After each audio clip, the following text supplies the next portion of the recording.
مولانا عبدالحق صاحب موږ ته په درس کې دا ویلي چې چا بچي نه کېږي دا لونګو دانې دا 41 دانې دي راوړي دا سرونه چې پوره وي د هغه لونګو دانې سر برابر وي 41 دانې او په یو دانه باندې او کظلمات فی بحر لجی یغشاه موج من فوقه موج من فوقه سحاب ظلمات بعضها فوق بعض اذا اخرج يده لم يكد يراها ومن لم يجعل الله له نور وما له من نور یو دانه باندې وزله او هغه باندې دمه او 41 دانې د برابر کی نبیاره چې کله زنانه د نهیز نه ولامبي ولامبي دانه به شروع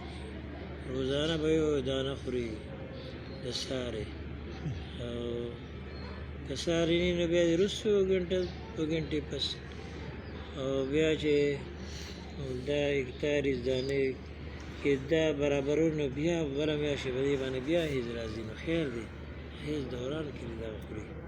قضا کوي دی نه او 41 ورځې مسلسل خوري ما دې باندې دا یو عمل کړو یو ښځې بچي نه کېدل ما ولې دا لونګو دانې دم کړې ماشاءالله ولا بیا ډوبه کړه په برمزو کې د هغې بچي نه کېدل ماشاءالله او مولانا صاحب دا چې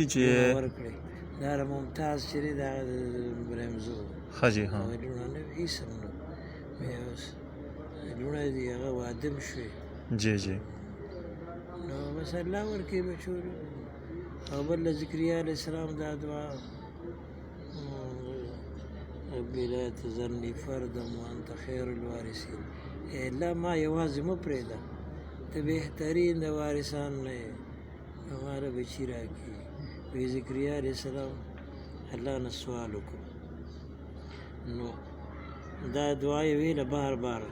نو ملایکه راغله وی الله تعالی بچي درکړي وی انا یکون لي زما خو بچي به څنګه کېږي زه خو د شپږو شلو کالو بوډا یم ښځه مې د 100 کالو ده او شونډه ده د هغې به څنګه بچي کېږي وی ورته وایي کذلک الله یخلق ما یشاء همدارنګې الله پیدا کړي څه چې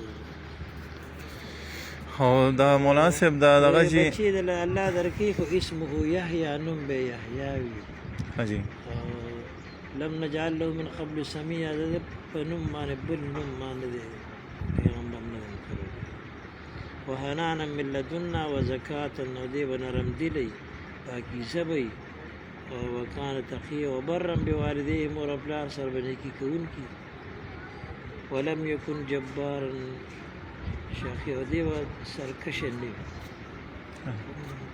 او نامراده به او دا دغه چې د لونګ د دانې چې جی کله بیماری راشي بیا به پرېږدي که نه جي نه چې بیماري راشي مسلسل بیا خوري ښه جي ها او دا 41 ورځې به مسلسل دا خوري که دې باندې بیماري م راشي خوري به دانه به قضا کوي نه ښه جي ها خو شروع به داسې وخت کې چې دا پاکه شي ښه جي ها اول انبیا وخت نه به شروع کوي او باقي 41 ورځې منځ کې بیا بله میاشت بیا هیز راځي دی او یا